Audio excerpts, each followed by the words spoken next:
Dad said, casually scooping mashed potatoes onto his plate, as if I were just another stranger at the door. The rest of the table didn't flinch. Not even a glance. My sister dabbed her lips with a napkin, whispered something to her husband, and smirked. That's when I raised my glass of sparkling cider. Quietly, gracefully. Not a word left my lips. But when the toast was over, I walked out. My name is Reagan Silvers, I'm 33. And if you think you know how this ends, stay tuned. What do you do when the people who raised you erase you one holiday at a time? It wasn't sudden the way they exiled me. It started years ago, skipped invites, forgotten birthdays, changed group chats. My name slowly vanished from the guest lists until all that was left was silence. But this time they made it official. At their warm candlelit table, surrounded by laughter and apple pie, I was declared not family. The irony? That very night, their house was kept warm with the $8,600 I quietly wired to their utilities last month. Their November lights? Their cozy fireplace? All funded by the girl not invited. So, as I stepped into the icy air outside, I took a deep breath and pulled out my phone. I opened my banking app, hovered over the payments list, and with a calm, controlled swipe, I started pressing cancel. One by one, $8,600 of silence was about to speak louder than all their toasts combined. Inside, they passed gravy. Outside, I walked into the cold. And somewhere between the frost and the fury, I decided this Thanksgiving wouldn't go to waste. They thought I'd just disappear. But some ghosts don't haunt. They build. The thermostat clicked off before dessert was even cleared. My sister texted, "Is the heater broken again?" LOL. I ignored it. By midnight, Mom messaged me directly. "Can you check the heating payment? It's freezing in here." I stared at my screen. They still hadn't realized. That warmth they'd taken for granted, the quiet comfort of always having someone responsible in the background. That was me. While they toasted Ezra's new condo. While they forgot my birthday 3 years in a row. While they removed me from the group family portrait that still hung above the piano. I was the shadow keeping the lights on. The one paying the gas bills they thought magically auto-covered. But this was my silence. My signature. My closure. I went to bed with my phone buzzing on the nightstand. The next morning, I made cinnamon pancakes. My kitchen filled with sunlight. Spotify played jazz. I ate slowly, syrup dripping down the sides, peace finally audible in every bite. 8:37 a.m. My phone rang. Dad. Declined. 8:40. Emma. Declined. By 9:15, there were 14 missed calls, 6 voicemails, and 1 frantic group chat revival with my name. All caps. Suddenly, I was Reagan Honey again. The back door hadn't opened in 5 years, until they needed me. But I was done being the emergency contact for people who treated me like a deleted file. Then came the knock. Not just a tap, a pounding. I opened the door slowly. And what I saw wasn't just someone from the family. It was someone holding the thing that had always been mine, and was taken without a word. It was my mother, in a robe, shivering, holding a tray of deviled eggs wrapped in foil, like peace could be brokered with hors d'oeuvres. Behind her stood my dad, Ezra, his fiancé, even Grandma, still in curlers. "Can we come in?" Mom asked, her voice cracking. I didn't move. The scent of cheap champagne and desperation clung to them. "We didn't mean what we said," Dad added quickly. "It was a joke. Thanksgiving was just tight this year." Ezra needed. I held up my hand. "You said it was only for family," I whispered. "So, why are you here?" Ezra stepped forward. "The heat's out. The backup generator failed. Mom's medication needs refrigeration, and you thought the beggar would save you?" I laughed. Quietly, deeply.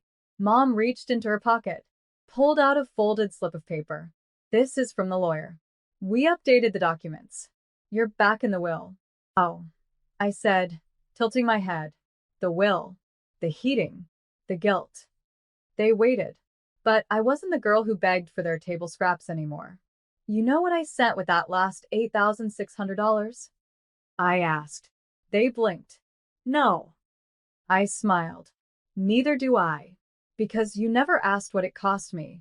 You only cared that it cleared. Mom opened her mouth again, but I had already turned away. I shut the door, not angrily, not forcefully, just enough to let silence speak for me. They stayed out there, shivering. 30 minutes later, I got a message. From Grandma. I'm proud of you. Call me tomorrow. Alone. That night, I made a different kind of toast.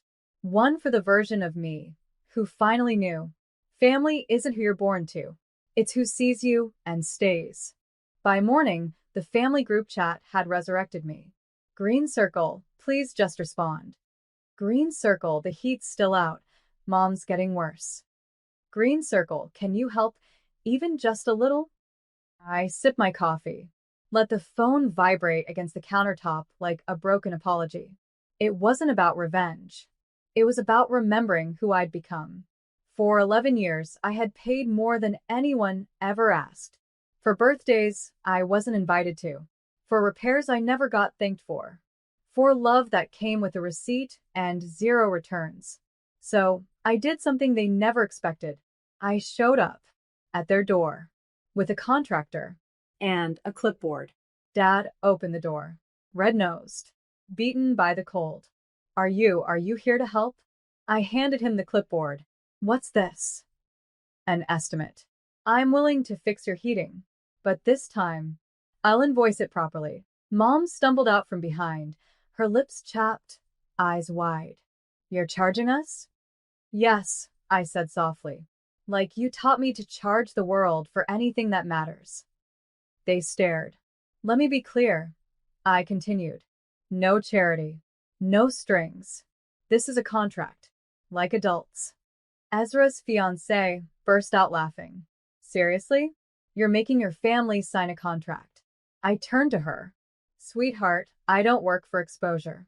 I paid for my seat at this table. I just realized it wasn't worth the price. Mom started crying.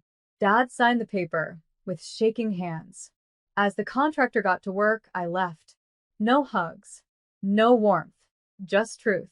I didn't need to burn the bridge. They finally saw who'd been keeping it from collapsing all along. The invoice must have haunted them, because 2 days later I got a call, not from Mom, not from Dad, but from Ezra. Hey, he said, voice all syrup. Can we talk? I stared at the name on my screen. My brother, the golden one. The one they all toasted when I opened my restaurant. The one who got a promotion party while I cut ribbons alone. I didn't speak. Okay, listen, he added. That SUV you used to drive, it still runs? I blinked. Why? Mom's car died. Dad's using mine. She's been stuck.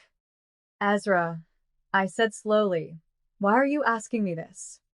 He paused. Because you always fix things. I almost laughed. Ezra, I said, I'm not a wrench. Or a backup plan. He sighed. So that's a no? I didn't answer. Just ended the call. But something shifted that night. Because Mom texted, we're selling the lake house. We want to repay some of what you've done. I stared at it like a hallucination. Then Dad messaged, I've asked the lawyer to take your name off the loan cosign. It was wrong of us. I sat in silence. No music. No TV. Just the hum of my own worth echoing louder than their apologies. They weren't changing because they understood. They were changing because I stopped cushioning their falls. And that was power. I stood at the window, watching the snow fall outside. For once, it didn't feel cold. For once, I wasn't the outsider pressing my face to the glass. I was the one inside, with the heat fully paid. I didn't reply to Mom's message. I didn't ask about the lake house, or the loan, or Ezra's silence. Instead, I did something I'd never done before. I reserved the largest table at Bellevue, the same place they always booked for family milestones. But this time, the reservation was no silent exclusion. I arrived early, the staff smiling as they lit the candles. It was just me, and a thick manila envelope beside my plate. Inside, Copies of every payment, transfer, and sacrifice I had made for this family since I was 22. Rent. Medical bills, college deposits that weren't mine, and one bakery startup that crashed within months, my loan, their dream. At exactly 7 p.m., the hostess approached. "Your guests are here, Miss Evelyn." I nodded. "Send them in." Mom entered first, all pearls and hesitation. Then Dad, looking older. Ezra trailed behind, unusually quiet. I didn't rise, just gestured to the seats. They sat without speaking. I slid the envelope across the table. "What's this?" Mom asked, her tone already defensive. "Proof," I said, "of everything I gave. Everything you erased." Ezra peeked inside, eyes scanning fast. "You brought us here to guilt trip us?" Dad snapped. I smiled softly. No. "I brought you here to say goodbye. Officially." "What?" Mom blinked. I stood, placed a black velvet pouch on the table. Inside was the key to the old family cabin, the one I restored alone. The one they always borrowed for vacations. "You won't need this anymore," I said. I changed the locks. Then I turned, one step at a time. No tears, no rage, just calm. Let them sit in the candlelight with the weight of every forgotten favor. I didn't look back. Not this time. I thought that would be the end of it. But endings never come clean when ego's involved. 2 days after the Bellevue dinner, Mom showed up at my restaurant, alone, wrapped in faux humility. "I was in the area," she said, stepping inside without asking. "Thought I'd see the place. It's cute." Cute. The kitchen went silent. Even the dishwasher paused. I took a slow breath, wiping my hands on a towel. "Need something?" She hesitated, fingers toying with the pearl clasp around her throat. I wanted to talk. About the family. About fixing things. I raised an eyebrow. Fixing or reclaiming? She didn't answer. Instead, she stepped toward the wall of framed photos. Soft openings, culinary awards, write-ups in glossy magazines. Photos she never attended, moments they never asked about. "I saw Ezra this morning," she said. "He's not doing well. Lost the car. His promotion's under review."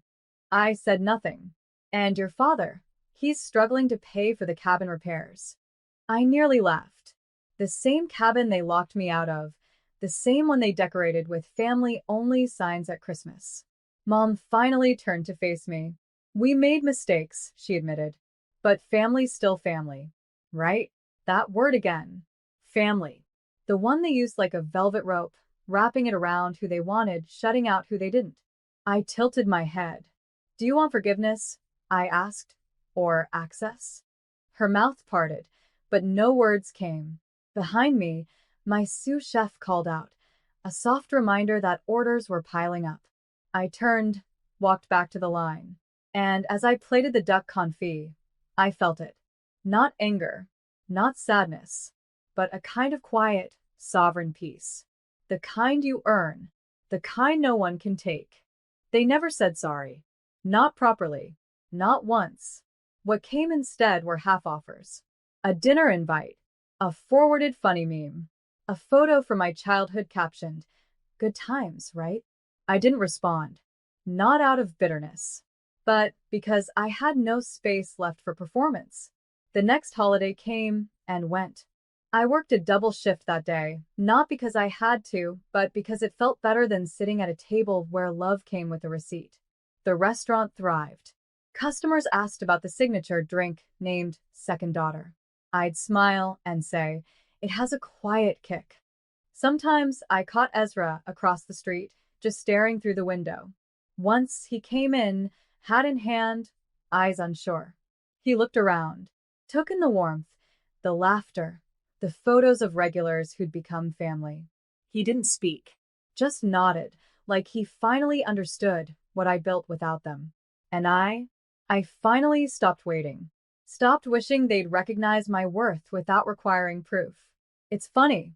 I once thought revenge would feel like thunder, but it turns out it feels like silence. The kind where no one's calling you a burden. where no one's mocking your dreams over dinner, where no one's draining your light just because they gave you life. Now, when I close up each night, I don't replay old fights. I just lock the doors, wipe the counters, and breathe deep. Peace is not the absence of noise. It's choosing who gets to speak into your story. And this story? This one ends with me walking home under soft streetlights, keys in hand, head held high, not broken,